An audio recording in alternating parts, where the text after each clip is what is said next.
자, 하나님의 초청장 오늘 두 번째입니다. 하나님의 구원을 믿을 수 있을까요? 라는 제목 말씀을 드립니다. 작년 3월 달입니다. 작년 3월 달에 우리 교육자들하고 어느 날 평일날 점심 먹으러 숭실대 앞에 있는 김치찌개 전문 식당에 갔습니다. 식당 주문하고 벽에 보니까요 액자가 걸려있고 거기에 이런 글씨가 있었습니다. 사진 한번 보여주세요. 제가 한번 읽어보겠습니다. 고기는 121 분량의 100% 국내산 냉장 생고기만 사용합니다. 큼지막한 생고기를 숭덩숭덩 잘라 드세요. 국내산 냉장 생고기가 아닐 경우 제 앞다리살을 내어 놓겠습니다. 자, 이걸 제가 이렇게 보고는요, 웃음이 좀 나기도 났고, 그리고 이 식당은 믿을만 하겠다 생각했습니다. 앞다리 살을 내놓겠다. 식당 주인이 돼지인가 봅니다. 어쨌든 자기 살을 내놓겠다라고 했으니까 그래서 이 식당은 신뢰할 만하겠다 생각하고 김치찌개를 먹는데 아주 고기가 많이 들었습니다. 그래서 고기를 잘라서 아주 맛있게 먹고 그리고 그 뒤에도 그 식당에 몇 번 더 가서 먹었습니다. 자, 우리가 식당을 가면 한 번 더 갈지 말지를 첫 번째 가서 결정합니다. 두 번 갈 수 있는 그 식당 어떤 식당입니까? 일단 맛있는 식당, 음식이 맛있으면 다음에 한 번 더 와야 되겠다 생각을 하고요. 또 하나는 음식 재료가 좋다면 이 음식은 어떻게 보면 건강하고 직결됩니다. 그래서 음식 재료가 믿을 만하다라고 생각하면 건강을 생각해서 또 한 번 더 갈 수도 있습니다. 자, 식당이 이런 신뢰를 이렇게 준다면 그러면 사람들이 그 신뢰로 인해서 그 식당을 자주 찾게 될 것입니다. 여러분, 신뢰라는 것은요, 이게 돈보다 더 중요합니다. 만약 어떤 새로운 사업이든지 일을 시작할 때에 돈이 있는 것도 중요하지만 돈이 없어도 시작할 수 있습니다. 신용 대출이라는 것이 있습니다. 신용으로 대출을 받을 수도 있습니다. 그래서 신용이 어떻게 보면 더 중요합니다.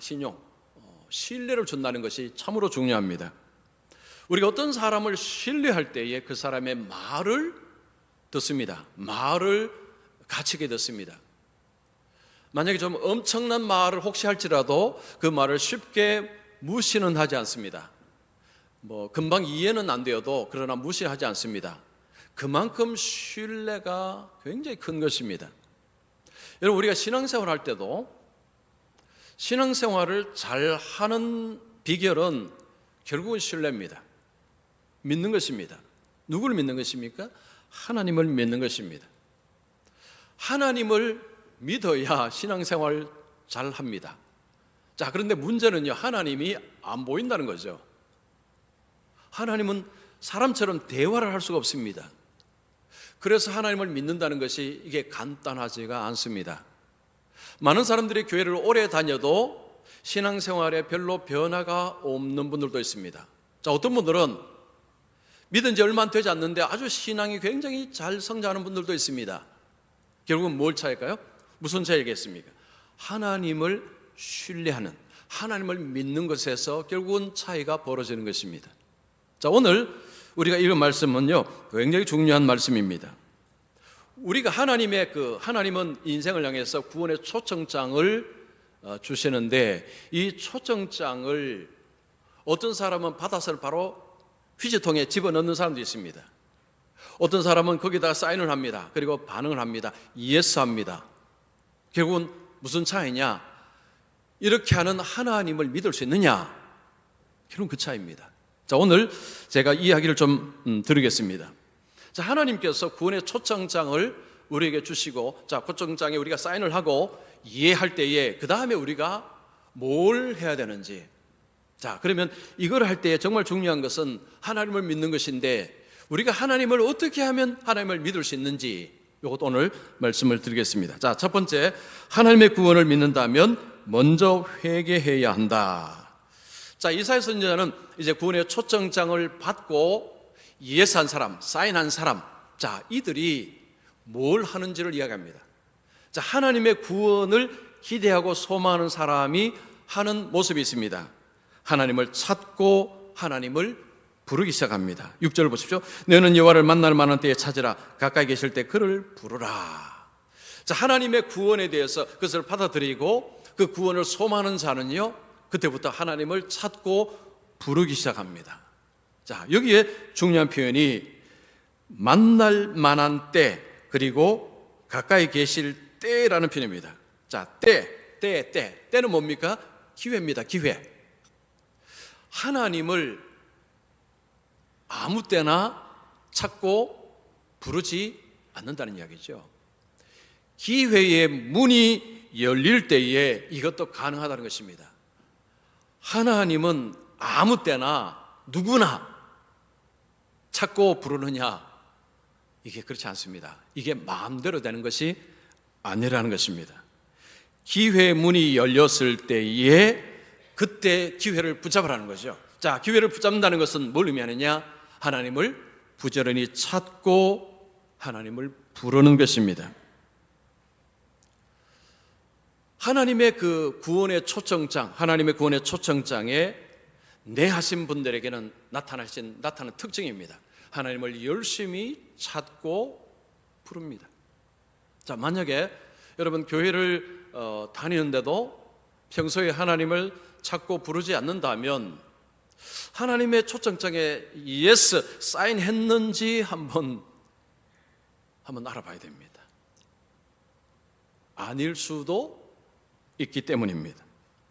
자, 그러면 하나님을 부지런히 찾고 하나님을 부를 때에 그때 하나님의 은혜가 임합니다. 자, 은혜는 어떤 은혜냐? 7절 보시면 악인은 그의 길을 불의한 자는 그의 생각을 버리고 여호와께로 돌아오라. 그리하면 그가 긍휼히 여기시리라. 우리 하나님께로 돌아오라. 그가 너그럽게 용서하시리라. 하나님을 찾고 부른다는 것은 이제 하나님께로 돌아가는 것입니다. 자, 하나님께로 돌아갈 때 그때 하나님께서 긍휼히 여기시고 용서하신다라고 표현을 합니다. 하나님을 찾고 하나님을 부르고 하나님께로 돌아갈 때에 자, 하나님의 긍휼하심, 하나님의 용서가 있다라고 말씀합니다. 자, 여기서 우리 이런 질문합니다. 무슨 용서예요? 무슨 용서? 왜 긍휼을 받아야 되고 왜 용서를 받아야 되는가?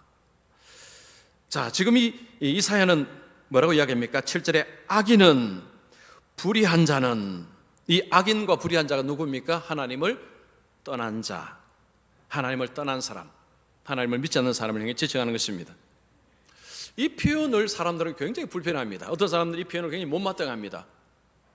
아니, 교회를 안 다녀도 착하게 사는 사람들 얼마나 많은데 아니 그냥 악하다 불의하다라고 이렇게 이야기를 하느냐라고 이렇게 생각하는 분들이 의외로 적지가 않습니다. 자, 여러분, 이것은요 세상의 관점으로 보면 이해를 못합니다. 이건 하나님의 관점에서 봐야 이해가 됩니다. 하나님이 이렇게 보시는 것입니다. 악인, 불의한 자는 하나님이 이렇게 말씀하는 것입니다. 세상적인 관점에서는 여러분, 세상에는 교회 안 다니고 예수 안 믿어도요 착하게 살고 뭐 선하게 사는 사람들 많습니다. 도덕적으로 사는 사람도 많습니다. 예수 믿는 사람보다 훨씬 더 도덕적으로 사는 사람들도 많이 있습니다. 자, 그런데 왜 그러면 하나님은 악인이라고 이야기하고 불의한 자로 이야기하느냐? 이건 이런 식입니다. 자, 옆집에 어떤 사람들이 이제 새로 이사를 왔습니다. 사람들이 너무 좋습니다. 맛있는 거 있으면 집에다 갖다 주기도 하고 뭐 도움이 필요하면 도움도 주기도 하고 정말 참 좋은 사람이다라고 그렇게 알고 있었는데 나중에 알고 보니 부모님이 살아계시는데 부모를 학대합니다. 부모를 무시합니다. 그 부모님이 자녀들에게 뭘 악한 것도 행한 것도 아닌데 부모를 그렇게 대합니다. 이걸 나중에 알았습니다. 자, 그러면 여러분들이 그 사람을 향해서 참 착하고 좋은 사람이다라고 이야기를 하게 됩니까? 아니죠. 페루나라고 이야기합니다. 바로 그런 것입니다. 여러분, 세상에서 아무리 착하고 선하게 살지라도 하나님을 인정하지 않고 하나님을 버릴 때에 하나님이 보실 때는 악인이고 불의한 자일 뿐입니다. 그건 우리의 관점이 아닙니다. 하나님께서 그렇게 보고 판단하시는 것입니다. 그래서 이 악인과 불의한 자가 하나님께로 돌아가면 하나님의 긍휼과 용서가 있다라고 말씀을 하는 것입니다. 자, 그러면서 하나님께로 돌아간다고 할 때에 이건 뭘 의미하는가? 여러분 7절 보시면 악인은 그의 길을, 불의한 자는 그의 생각을 버리고 여호와께로 돌아오라고 하십니다. 회개입니다. 회개. 자, 회개는 돌이키는 것입니다. 지금까지 살던 길을 돌이켜서 우리 하나님이 제시하시는 길로 다시 그쪽으로 가는 것이 이게 회개입니다. 하나님께로 돌아오는 자에게 필요한 것을 뭐라고 이야기합니까? 회개라고 이야기합니다. 회개. 하나님을 찾고 부르는 자는 회개하며 하나님께로 나온 자에게 하나님은 긍휼과 용서를 베푸시겠다라고 이야기합니다. 자, 회개하는 자에게 하나님은 용서를 선물로 주신다라고 이야기합니다. 자, 여기서 우리가 이런 질문합니다. 그러면 회개만 하면 하나님은 그냥 용서를 해 주시는군요. 아니요, 그렇지 않습니다. 그 사이에 뭐가 하나 더 있습니다. 여러분, 회개하고 하나님의 용서를 받을 때 그 중간에 뭐가 하나 있어야 됩니다. 뭐가 있어야 되죠? 십자가. 여러분, 우리가 용서함을 받을 수 있는 유일한 근거는 예수님의 십자가 피입니다. 회개한다고 해서 하나님이 용서해 주시는 것이 아니라 회개를 하는 자가 용서를 받도록 하기 위해서 예수님의 피가 중간에 들어 있습니다. 자, 그래서 이사야 선지자는 53장에 놀랍게도 이런 이야기합니다. 자, 이사야 53장 5절 말씀 같이 읽습니다. 시작. 그가 찔림은 우리의 허물 때문이요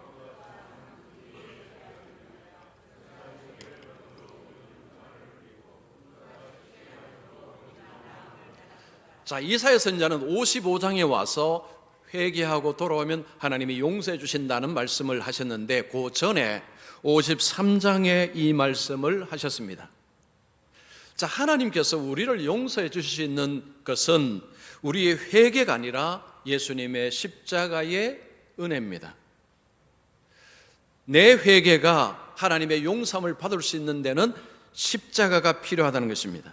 그래서 예수님의 십자가의 죽으심을 통해서 하나님은 회개하는 자의 그 회개, 그 죄를 하나님이 용서해 주십니다.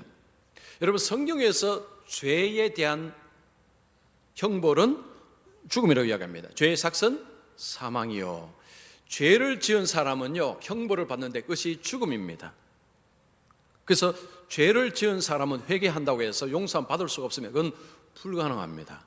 자, 성경에서 이 죄인이 용서함을 받을 수 있는 길을 하나 하나님이 열어놓으셨습니다. 이것이 뭐냐 하면 피를 흘리는 것입니다.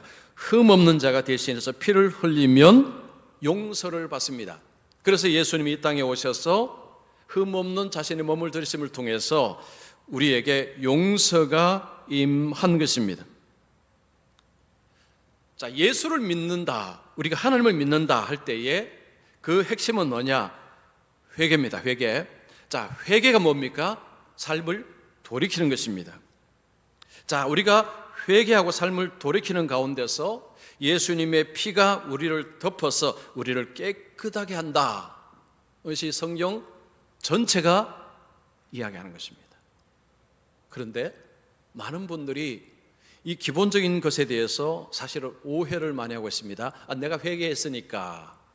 그 말은 전적으로 내 공로입니다. 내가 회개했으니까. 아니요, 내가 회개한다고 용서받는 게 아닙니다. 예수님의 십자가의 피로, 즉 하나님의 은혜로 용서함을 받는 것입니다. 그래서 회개 없이는요, 아버지께로 가서 용서를 받을 수가 없습니다. 회개가 안 되면 안 됩니다. 그러나 회개 자체가 용서를 받는 것이 아니고 회개한 자에게 예수님의 십자가의 피가 덮어서 구원을 받는 것입니다. 자, 어느 날 어느 젊은이가 어느 할아버지에게 이렇게 묻습니다. 할아버지, 언제 회개를 하면 좋습니까? 할아버지가 이런 이야기했죠. 죽기 하루 전날 회개하면 된다. 그러니까 이 젊은 사람이 그러면 그 죽기 하루 전날을 어떻게 알 수 있습니까? 그래서 할아버지가 뭐라고 했습니까? 그건 나도 모르네. 그래서 지금 오늘 회개해야 되네 라고 했습니다. 자, 사람들이 오늘날 이런 이야기합니다. 저 예수 믿으셔야지, 교회 가셔야지 하면 조금만 있다가요. 좀 바쁩니다. 그리고 어떤 분은 나중에 이제 죽기 전에 예수 믿을게요. 이런 분도 계십니다. 자, 그런 분들은요, 기독교는 죽기 전에 예수 믿으면 구원받는다라는 것을 그분들도 안다는 거죠. 그래서 지금은 좀 바쁘고 힘드니까 나중에 죽기 전에 그때 예수 믿을게요 라고 하는 분들도 종종 계십니다. 자, 그런데 성경은 이 기회의 문이 모든 사람에게 똑같이 열리는 것이 아니다라고 이야기합니다. 자, 모세가 아니면 노아가 방주를 지었습니다. 방주를 지을 때에 얼마나 많은 사람들이 욕을 했겠습니까? 그 엄청난 방주를 짓는 것을 보고 욕을 하고 비난을 막 퍼붓을 것입니다. 그런데 어느 날부터 비가 오기 시작합니다. 방주로 이제 노아 가족들이 들어가고 짐승들이 들어갑니다. 하나님께서 그 방주의 문을 꽝 닫으셨습니다. 노아가 닫은 게 아닙니다. 하나님이 닫으셨습니다. 그럼 뭘 의미할까요? 때가 되면 문이 닫힌다는 이야기죠.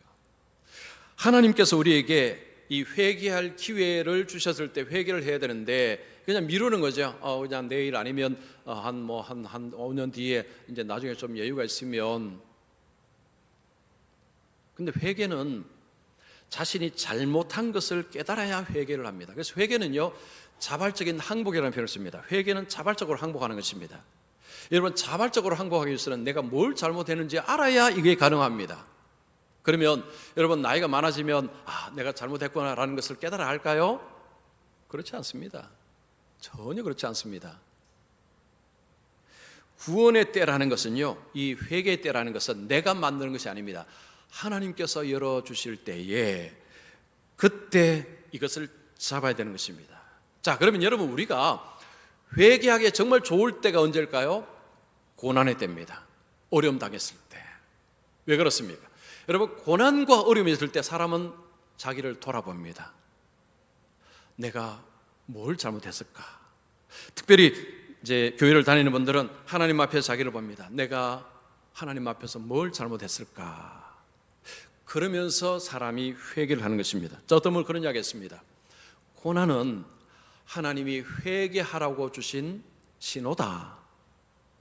참 멋진 표현입니다. 이런 표현은 여러분 적어 놓으십시오. 고난은 하나님이 우리에게 회개하라고 주신 신호다. 어떤 분이 그런 표현을 썼습니다. 그렇습니다. 그래서 어려움이 있으면요, 자신을 하나님 앞에 돌아봐야 됩니다. 그리고 회개해야 합니다. 회개는요, 영어 sin, S-I-N, 내 중심에서 하나님 중심으로 바꾸는 것이 회개입니다. 요즘 여러분 어떻습니까? 삶이 뭐 이런저런 어려움이 있습니까? 그러면 하나님 앞에서 자신을 한번 깊이 돌아보시기 바랍니다. 그리고 내가 회개해야 될 것이 무엇인가? 회개는 평생 하는 것입니다. 한번 여러분 돌아보셔야, 그래야 회개는요, 하나님의 은혜와 긍휼을 얻는 길입니다. 그래서 자신을 여러분 하나님 앞에 돌아보시고 고난이 올 때에 회개할 수 있는 그런 분들이 되시면 좋겠습니다. 자, 두 번째입니다. 하나님의 구원을 얻을 수 있는 근거는 하나님의 말씀에 있다. 자, 우리가 회개하고 하나님께 돌아갈 때 하나님의 긍휼하심과 하나님의 용서가 있는데, 자, 이런 이야기를 이제 전할 때에 많은 사람들이 여기에 뭐라고 이야기합니까? 과연 그것이 정말일까요? 진짜 그렇게 될까요? 라는 의심을 품습니다. 즉, 하나님이 정말 그렇게 해주신다는 것을 어떻게 알 수 있습니까? 자, 여기에 대해서 이사야 선지자는 우리에게 8절 9절 보시면, 자, 여러분 8절 9절 한번 보십시오. 이는 내 생각이 너희의 생각과 다르며 내 길은 너희의 길과 다름이니라. 여호와의 말씀이니라. 이는 하늘이 땅보다 높음같이 내 길은 너희의 길보다 높으며 내 생각은 너희의 생각보다 높음이니라. 자, 하나님께서 이스라엘 백성들에게 이사야를 통해서 하신 말씀이 뭡니까? 하나님은 너희의 생각과 다르다, 높다, 너희의 길과 다르다, 높다라고 이야기합니다. 이거 무슨 이야기일까요? 여러분, 사람은요, 신앙을 가질 때에 자기 수준에서 신을 만듭니다. 이거 어쩔 수 없습니다. 자, 여러분, 우리가 하나님을 이야기할 때요, 하나님을 써보라 하면 공통적인 것도 있지만 다른 점도 많습니다. 하나님은 자기 수준에서 만들기 때문입니다. 그러면 우리가 어떤 일을 겪을 때에 마음에 안 드는 일을 겪을 때 우리가 원망하지 않습니까? 원망할 때 원망하는 이유가 뭡니까? 하나님이 이해가 안 된다는 거죠. 아니 어떻게 이렇게 하실 수 있는가? 즉 내가 만난 그 하나님 그 안에서만 보는 것입니다. 근데 지금 이사야는 뭐라고 이야기합니까? 하나님은 네가 만난 하나님보다 훨씬 크다는 거죠. 내 인생을 내가 계획하고 내가 가는 것보다도 하나님께서 계획하고 하나님께서 인도하시는 것이 훨씬 낫다는 이야기입니다. 자, 우리가 어떤 것을 계획하고 할 때에 이렇게 하면 잘 되고 저렇게 하면 잘 되고 하면 그렇게 되면 좋을 것 같지만 그건 우리 생각이고 하나님의 생각은 다르다는 이야기죠. 나는 내가 계획대로 안 되면 거기에 불평하고 원망하고 쏟아내지만 하나님의 계획은 다르다는 것입니다. 왜냐? 하나님은 더 생각이 높기 때문에, 더 넓기 때문에, 다르기 때문에 그렇습니다. 자, 하나님이 우리를 용서하시는 방법이 십자가입니다. 여러분, 십자가가 무엇입니까? 하나님이 아들을 희생시킨 것이 십자가입니다. 이것을 누가 생각을 했습니까? 이건 누구 아이디어입니까? 하나님 생각입니다. 인간이 하나님께 의견을 낸 것이 아닙니다. 하나님 아들을 좀 보내주셔서 우리를 위해서 죽어주십시오, 이런 의견을 낸 인간이 없습니다. 이건 하나님의 생각입니다. 지금 이사야 그겁니다. 하나님의 생각과 하나님의 길은 너희의 생각하고 다르다는 것입니다. 그래서 너희 좁은 식견으로 하나님을 판단하고 그렇게 하지 말라는 거죠. 자, 로마서 11장 33절 말씀, 자, 같이 읽습니다. 깊도다 하나님의 지혜와 지식의 풍성함이요 그의 판단은 헤아리지 못할 것이며 그의 길은 찾지 못할 것이로다.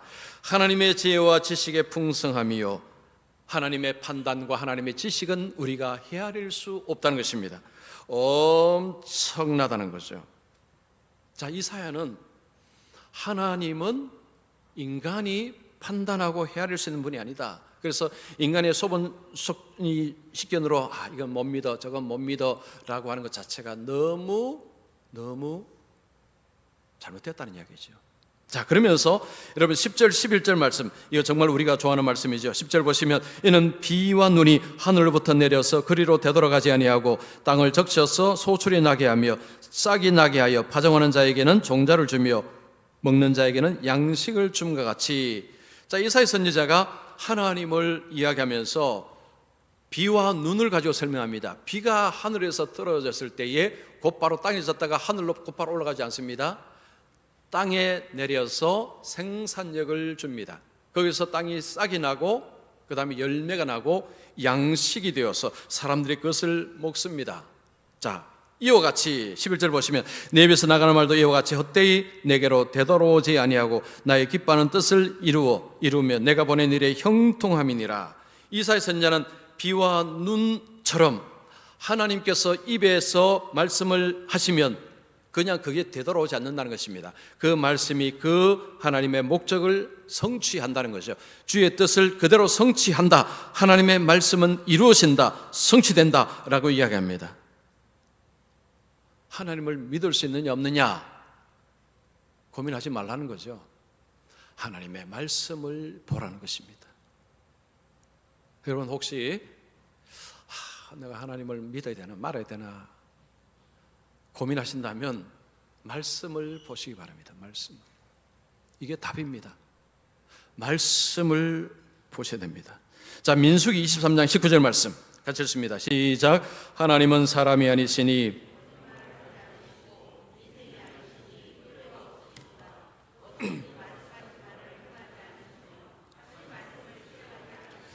자, 민수기에서도 똑같이 이야기합니다. 하나님은 거짓말하지 아니하신다. 하나님은 말씀하신 것을 반드시 실행하시는 하나님이시다. 그래서 하나님을 믿을 수 있다는 것입니다.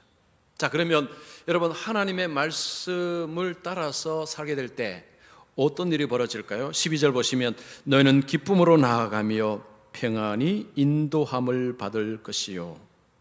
하나님의 긍휼과 용서함을 받는 것뿐만 아니라 하나님께서 주신 은혜가 또 있습니다. 기쁨이요 평안입니다. 자, 지난주에 여러분 설교 중요한 두 가지 받는다 그랬죠. 뭐였습니까? 기쁨과 배부름. 자, 오늘은 기쁨과 평안, 같은 비슷한 맥락입니다. 우리가 우리 자신의 어떤 자신의 중심, 그냥 아니 내가 그냥 이제 뭐 내 계획대로 한번 살아보겠다라고 그렇게 살다가 지치고 실패하고 넘어지고 그런 가운데서 다시 하나님께로 돌아와서 주님 중심으로 살게 되면, 그러면 기쁨, 평안을 얻게 된다는 것입니다. 자, 계속 보시면 12절 계속 보시면 죄로 인하여 저주를 받은 자연도 이제 기뻐하는데 산들과 언덕들이 너희 앞에서 노래를 바라고 들의 모든 나무가 손뼉을 칠 것이며, 이 들의 나무가 손뼉 친다는 것은 이게 비유적인 표현이죠. 여러분, 우리가 어떤 사람이 하나님을 떠났다가 이제 주님께로 돌아와서 용서함을 받고 기쁨과 평안을 누리는 것을 자연이 뭡니까? 박수한다는 거죠. 너무 기뻤어. 그리고 13절은 잣나무는 가스나무를 대신하며 화석류는 찔레를 대신하여 날 것이며, 이 가시나무와 찔레는 찌르는 겁니다. 이것은 저주의 상징입니다. 반면에 잣나무 그리고 화석류는 평화 그리고 푸르름의 상징이 잣나무, 화석류입니다. 온 자연의 회복입니다. 여러분, 죄가 온 자연을 황폐화시켰죠.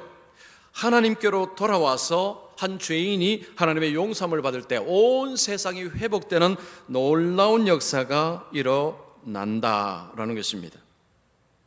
자, 여기서 우리가 하나님께로 하는 것은 지극히 작은데 하나님께서 우리를 위해서 베푸시는 은혜는 너무 큽니다.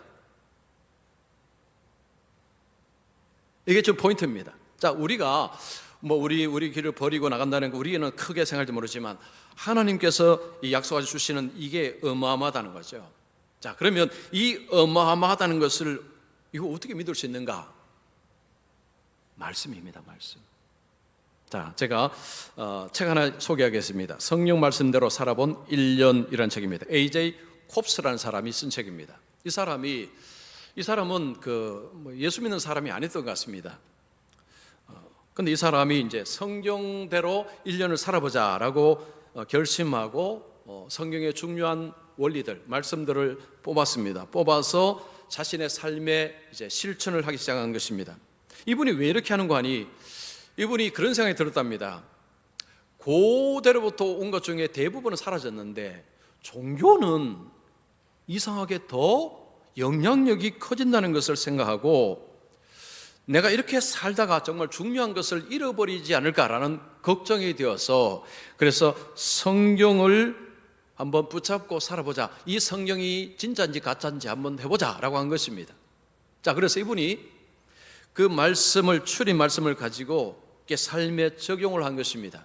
자, 어느 날 노하기를 더디하라 라는 이 말씀을 이제 가지고 살아가는데, 이 관공서에서 줄을 쫙 서는데 어떤 사람이 중간에 새치기를 탁 했습니다.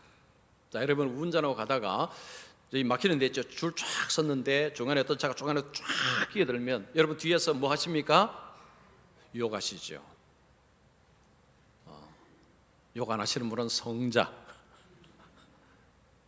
자, 이분이 막 입에서 욕이 튀어나오더랍니다. 그런데 노하기를 더디하라 말씀을 생각하고 그냥 입을 다물었답니다. 자, 그리고 어느 날은 이제 음란을 버리라는 말씀을 생각하고 이렇게 가는데 벽에 그 빌딩에 보니까 사진이 좀 음란스러운 사진이 있었는데 고개를 숙였답니다. 땅을 보고 지나갔다는 거죠. 또 어떤 날은 범사에 감사하라라는 이 말씀을 이제 생각하고 엘리베이터를 버튼을 딱 누르니까 엘리베이터가 딱 왔습니다. 엘리베이터가 제때 오니 참 좋구나, 감사하다. 그리고 엘리베이터를 타고 쭉 올라가니까 이 중간에 엘리베이터 끈이 만약에 끊어지면 이게 밑으로 추락하는 거 아닙니까? 이게 추락하지 않아서 감사하다. 그래서 이분이 자기도 놀랬대요. 왜냐하면 이런 사람이 아니었는데 이런 사소한 것에 감사를 하다 보니 본인이 그런 표현을 썼습니다. 감사 중독이 되었다 하겠습니다. 감사 중독. 그러면서 나중에 자, 이분이 결론이 이겁니다. 그렇게 하고 나니까 두 가지를 깨달았답니다. 하나는 내가 얼마나 흠이 많은 사람인지를 절실히 깨닫게 되었다. 두 번째는 이 성경을 따라 사다가 내가 기쁨을 얻었다라고 했습니다. 참 놀랍죠? 성경을 통해서 살다 보니 내가 정말 문제가 많구나. 이것을 깨달았고, 또 하나는 이 말씀을 따라 살다 보니까 내 안에 기쁨이 생겼다는 것입니다. 자, 여러분, 우리 광고 때마다 외치긴 외치는데 여러분 가슴을 느끼고 외치시는지 입으로 외치시는지 뭐 그건 잘 모르겠지만 어쨌든 이런 말씀을 먹으면 기쁨과 즐거움이 온다. 이 우리에게 배웁니다. 지금 AJ 콥스가 바로 이걸 이야기하는 것입니다. 말씀대로 살아보니 기쁨이 찾아오더라. 하나님께서 초청장을 인간에게 보냈는데 어떤 사람은 그래서 그냥 휴지통에 집어넣어 버렸습니다. 왜냐하면 뭐 하나님 뭐 보이지도 않는 내가 어떻게 믿나 하고 그냥 휴지통에 쫙 바로 보낸 거죠. 그리고 그냥 자기 중심으로 살아갑니다. 자기 인생의 플랜을 세우고 이렇게 하고 이렇게 하면 성공하고 이렇게 하면 잘 살겠다 하고 그냥 그렇게 살아가는 것입니다. 그러나 어떤 사람은 이걸 받아들고 사인하고 예스하고 자신의 살던 삶을 바꾸어서 하나님 말씀을 따라서 살아갑니다. 하나님 말씀을 따라서 살아가다 보니 와, 하나님이 정말 살아계시는구나. 그 말씀이 이루어지는 것을 경험하니까 하나님이 믿어지는 것입니다. 우리는요, 그냥 한 번 믿고 이게 그냥 쭉 가는 게 아니고 계속해서 와, 진짜네, 와 하면서 믿음이 계속해서 이렇게 자라나는 것입니다. 그냥 뭐 교회 다니면 다 믿음이 다 똑같이 화석처럼 딱 고정된 게 아닙니다. 살다가 또 이런 경험하면서 와, 정말 하나님이 살아계시는구나, 와, 정말 하나님이 이렇게 하시는구나, 그렇게 하지 않습니까? 그러면서 믿음이 한 단계 더 올라가는 것입니다. 결국은요, 하나님을 믿는다는 것 자체가 이게 간단한 게 아닙니다. 목사라고 다 믿느냐? 그렇지도 않아요. 요즘은 안 믿는 목사들도 보니까 있더라고요. 유튜브 같은 데 보니까. 하나님을 믿는다 안 믿는다, 이건요, 이 자체가 굉장히 중요한 문제인데 하나님은 눈에 보시도 않고 하나님은 뭐 우리와 이렇게 입으로 대화하시는 분은 아니고 하니까 하나님이 말씀을 믿는다, 하나님 약속을 믿는다는 것은 이게 정말 중요한데 어떻게 믿을 수 있느냐? 말씀밖에 없습니다. 말씀이 유일한 것입니다. 그래서 오늘 이제 추석 끝나면 구약 성경 통독합니다.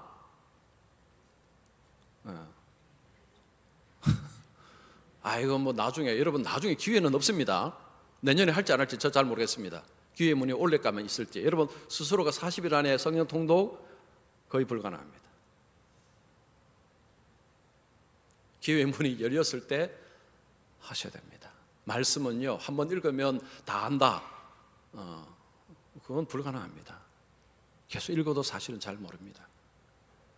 계속해서 우리가 말씀을 통해서 자신을 보면서 내가 참 문제가 많구나, 이걸 느껴져야 그 다음에 회개가 됩니다. 여러분, 회개가 되어야 하나님 앞에 우리 눈을 찾고 하나님께로 눈을 뜨지, 이게 안 되면요 계속 내 자신이 중심되어 살아갑니다. 내가 잘났죠, 이만큼 공부했고 이만큼 잘났으니까 내 뜻대로 살면 됩니다. 그러다가 나중에 크게 다칩니다. 아이고, 내가 정말 인생을 너무너무 잘못 살았구나. 뒤에라도 깨달으면 좋은데 못 깨달을 수도 있다는 거죠. 왜냐? 기회는 늘 열려있는 것이 아니기 때문에 그렇습니다. 여러분, 하나님을 믿지 못하면 하나님의 구원을 못 믿습니다. 하나님을 믿어야 하나님의 구원을 믿고 따라갈 수 있습니다. 그러면 하나님을 어떻게 믿을 수 있느냐? 하나님의 말씀을 따라서 사는 길입니다. 자, 그럴 때에 정말 하나님은 정말 살아계시는구나, 와, 하나님 정말, 하나님이라는 정말 대단하다, 그런 것이 우리 가슴 속에 쌓이고 쌓여야 외풍이 불어도 흔들리지 않습니다. 뭐 바람이 불어도 흔들리지 않습니다. 딱 섭니다. 왜 흔들리는 줄 아십니까? 하나님을 믿을지 안 믿을지 내 아직도 이게 결정이 안 됐어요. 다른 사람 말을 들으면 아닌 것 같기도 하고, 요즘 유튜브에 또 희한한 게 많습니다. 들어보면 하나님 없는 것 같기도 하고. 여러분, 그러시면 안 됩니다. 그래서 어쨌든 말씀이 하나님을 믿을 수 있는 유일한 근거라고 생각하시고, 자, 말씀을 쫓아서 그래서 늘 견고하게 하나님을 믿고 예수 그리스도를 믿고 살아가는 우리 모두가 되시기를 축원합니다.